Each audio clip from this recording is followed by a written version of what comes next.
ನಮಸ್ತೆ. ನಮಿಸ್ hobbies YouTube ಚಾನಲ್ಗೆ ಸ್ವಾಗತ. ಗಿಡಗಳಿಗೆ ಇವತ್ತು ಒಂದು ಒಳ್ಳೆಯ ಸಾವಯವ ಗೊಬ್ಬರ ಅಂದರೆ ಆರ್ಗ್ಯಾನಿಕ್ ಫರ್ಟಿಲೈಸರನ್ನು ಹಾಕೋದು ಅಂದರೆ ಮಾಡೋದು ಹೇಗೆ ಅಂತ ತಿಳಿಸ್ಕೊಡ್ತಾ ಇದ್ದೀನಿ. ₹1 ಖರ್ಚಿಲ್ಲದೆ ಇರುವಂತಹ, ನೀವು ಬೇಡ ಅಂತ ಹೇಳಿ ಬಿಸಾಡಲಿಕ್ಕೆ ಇಟ್ಟಿರುವಂತಹ ಸಿಪ್ಪೆ, ಅಂದರೆ ನೀವು ತಿಂದು ಬೇಡ ಅಂತ ಅದನ್ನು ಬಿಸಾಡಲಿಕ್ಕೆ ಇಟ್ಟಿರುವಂತಹ ಒಂದು ಸಿಪ್ಪೆ ತುಂಬಾ ಒಳ್ಳೆಯ ಒಂದು ಸಾವಯವ ಗೊಬ್ಬರ ಗಿಡಗಳಿಗೆ. ಅದು ಏನು ಅಂತ ಹೇಳ್ತಾ ಹೋಗ್ತೀನಿ.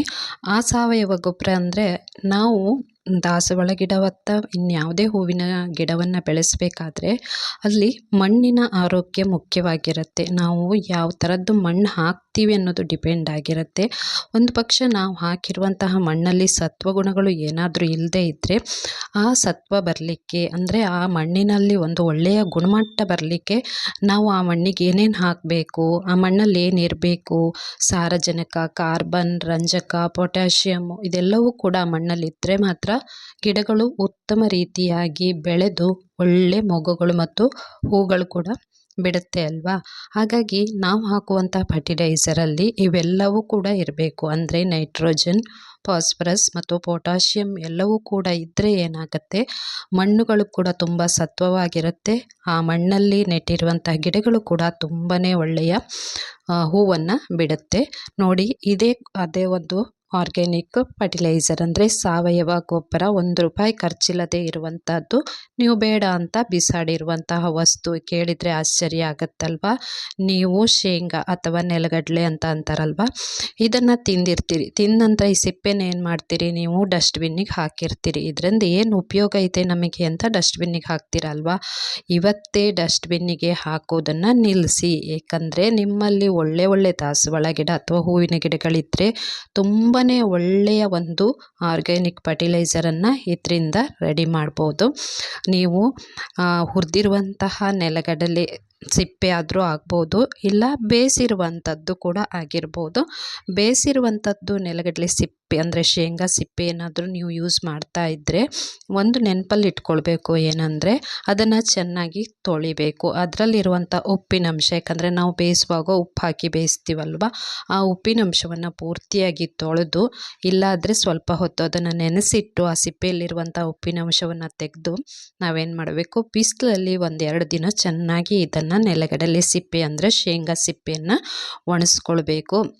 ಆ ಥರ ಒಣಸ್ಕೊಳ್ಳೋದ್ರಿಂದ ಏನಾಗುತ್ತೆ ಅಂದರೆ ಏನಾದರೂ ಉಪ್ಪಿನಂಶ ಇದ್ದರೂ ಕೂಡ ಹೋಗುತ್ತೆ, ಮತ್ತು ಸಿಪ್ಪೆಯಲ್ಲಿರುವಂಥ ತೇವಾಂಶ ಕೂಡ ಹೋಗುತ್ತೆ. ತೇವಾಂಶ ಹೋಗೋದ್ರಿಂದ ಏನಾಗುತ್ತೆ, ನಾವು ಅದನ್ನು ಪುಡಿ ಮಾಡಿ ಇಟ್ಟಾಗ ನಾವು ಯಾವಾಗ ಬೇಕಾದರೂ ಅದನ್ನು ಯೂಸ್ ಮಾಡ್ಬೋದು. ತೇವಾಂಶ ಇದ್ದಾಗ ಏನಾಗುತ್ತೆ, ಅದರಲ್ಲಿ ಫಂಗಸ್ ಉಂಟಾಗಿ ನಾವು ಯಾವಾಗಾದರೂ ಅದನ್ನು ಗಿಡಗಳಿಗೆ ಹಾಕಿದಾಗ ಗಿಡಗಳಿಗೆ ರೋಗ ಬರುವಂತಹ ಚಾನ್ಸ್ ಇದೆ.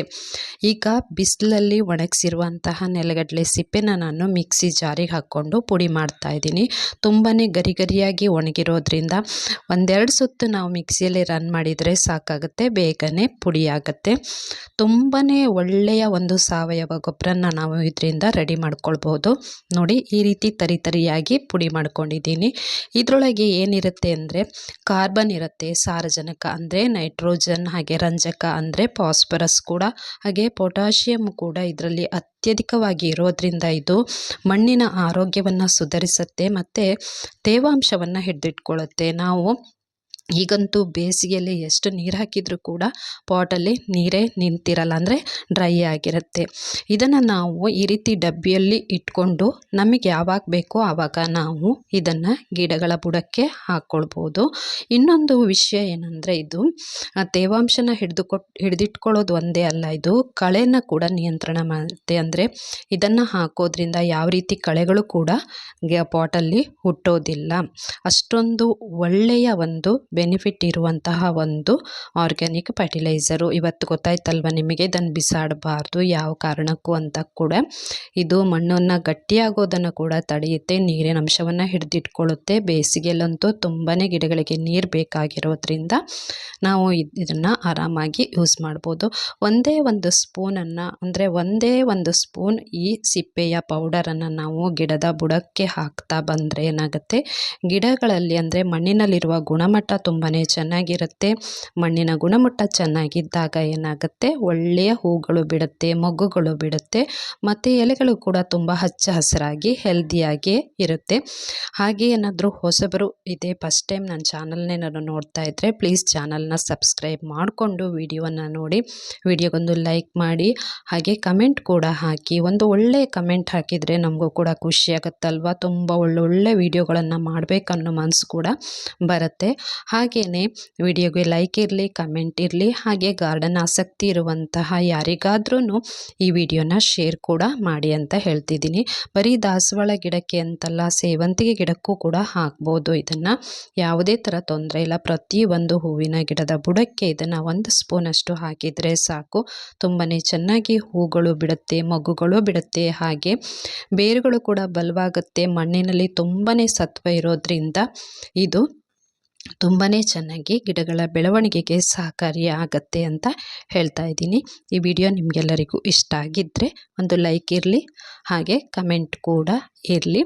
ಇದರಲ್ಲಿ ಅತಿಯಾಗಿ ಏನಿದೆ ಅಂದರೆ, ಈ ಸಾವಯವ ಗೊಬ್ಬರದಲ್ಲಿ ಕಾರ್ಬನ್ ಮತ್ತು ಸಾರಜನಕ, ರಂಜಕ, ಪೊಟ್ಯಾಷಿಯಮ್ಮು ಇರೋದ್ರಿಂದ ಮಣ್ಣಿನಲ್ಲಿರುವಂತಹ ತೇವಾಂಶಕ್ಕೂ ಅನುಕೂಲ ಆಗುತ್ತೆ. ಹಾಗೆ ಮಣ್ಣಿನ ಗುಣಮಟ್ಟ ಕೂಡ ತುಂಬಾ ಒಳ್ಳೆಯದಾಗಿರುತ್ತೆ. ನೀವು ಯಾವ ರೀತಿ ಮಣ್ಣು ಹಾಕಿದರೂ ಕೂಡ ಮಣ್ಣಲ್ಲಿ ಒಳ್ಳೆಯ ಶಕ್ತಿಯನ್ನು ತುಂಬುತ್ತೆ ಈ ಫರ್ಟಿಲೈಸರು. ಹಾಗಾಗಿ ಇದನ್ನು ನೀವು ಯಾವ ಕಾರಣಕ್ಕೂ ಸಿಪ್ಪೆಯನ್ನು ಬಿಸಾಡಬೇಡಿ. ಸಿಪ್ಪೆಯನ್ನು ಹಾಗೆ ತೆಗೆದಿಟ್ಕೊಂಡು ಒಂದು ಸತಿ ಎಲ್ಲ ಪೌಡರ್ ಮಾಡಿಕೊಂಡು ಒಂದು ಡಬ್ಬಿಯಲ್ಲಿ ಹಾಕಿಟ್ಕೊಂಡ್ರೆ ನಿಮಗೆ ಯಾವಾಗ ಬೇಕೋ ಆವಾಗ ನೀವು ಇದನ್ನು ಫರ್ಟಿಲೈಸರ್ ಆಗಿ ಉಪಯೋಗಿಸ್ಕೊಳ್ಬೋದು. ಈ ವಿಡಿಯೋ ಇಷ್ಟ ಆಗಿದ್ದರೆ ಒಂದು ಲೈಕ್ ಇರಲಿ, ಹಾಗೆ ಕಮೆಂಟ್ ಕೂಡ ಇರಲಿ. ಹಾಗೆ ಗಾರ್ಡನಿಂಗ್ ಮಾಹಿತಿ ಬೇಕೆಂದರೆ, ಗಾರ್ಡನಿಂಗ್ ಟಿಪ್ಸ್ಗಳ ಬಗ್ಗೆ ತುಂಬಾ ವಿಡಿಯೋ ಇದೆ ನನ್ನ ಚಾನಲಲ್ಲಿ. ಫರ್ಟಿಲೈಸರ್ಗಳು, ಡ್ರೈ ಫರ್ಟಿಲೈಸರ್ಗಳು ಎಲ್ಲ ವಿಡಿಯೋಗಳನ್ನು ನೋಡಿ. ಹಾಗೆ ಲೈಕ್ ಇರಲಿ. Thank you so much.